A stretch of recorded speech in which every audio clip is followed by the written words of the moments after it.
Shalom and Happy New Year. This is Olivier with Shalom and Messiah, and I just wanted to give you a few pointers on why and how you should read your Bible in 2025. I'm going on at least 2 decades now of reading my Bible through the year, every single year. And so I wanted to encourage you to do that this year. I do, as you know, I do a daily devotional on video that I post on Olivier's Daily Devotional on YouTube.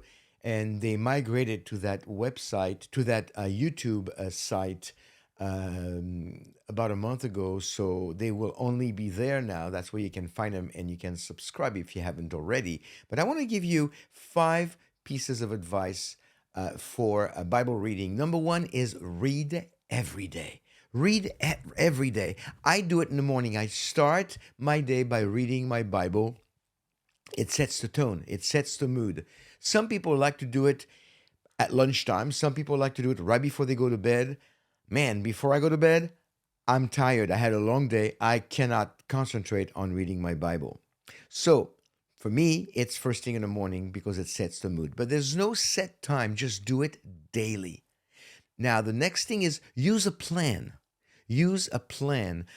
Plenty of plans on online. Plenty. Some have in the back of your Bible somewhere a yearly plan to read scriptures in 364 days. So they exist. They're really easy to find. But even if you don't have a plan, read through the Bible. It's not that complicated. But a plan will keep you a little more accountable, which is not a bad thing. Uh, the next thing is, and that is an important one, don't worry about quantity, but worry about quality. Okay? I finished my last year in 2024 with being 41 or 42 days behind. And that was a first for me. I always try to finish my year. I was 42 days behind on my reading plan. What is that saying? It's saying that I didn't finish the entire Bible, but I've read the Bible through and through many times. But when I spent a little more time on less, I had to skip a day or get behind. And so don't worry about quantity, worry about quality. Sometimes I will read a verse or two and that's all I get. And I just chew on that for a while and it kind of carries me through the day. Sometimes I'll read several chapters. It doesn't matter. Just be regular and worry about quality over quantity. Here's, I think, the biggest one that people get discouraged with very quickly. They start the year and then they miss a day and then they catch up. 2 days later, they do 2 days, or they miss 3 days, they have to read 3 days. Well, if you miss a few days in a row, you're going to quickly feel overwhelmed and you're going to go like, you know what, I'm done. And like 3 weeks into it, you're done. And then you don't read your Bible for the rest of the year. That's just not right. Don't worry about it. You missed, pick up where you left off. Like I said, I finished my year 42 days. That's a month and a half, friends. 42 days behind. It doesn't matter. It doesn't matter. Don't get discouraged. If you miss, pick it up where you left off.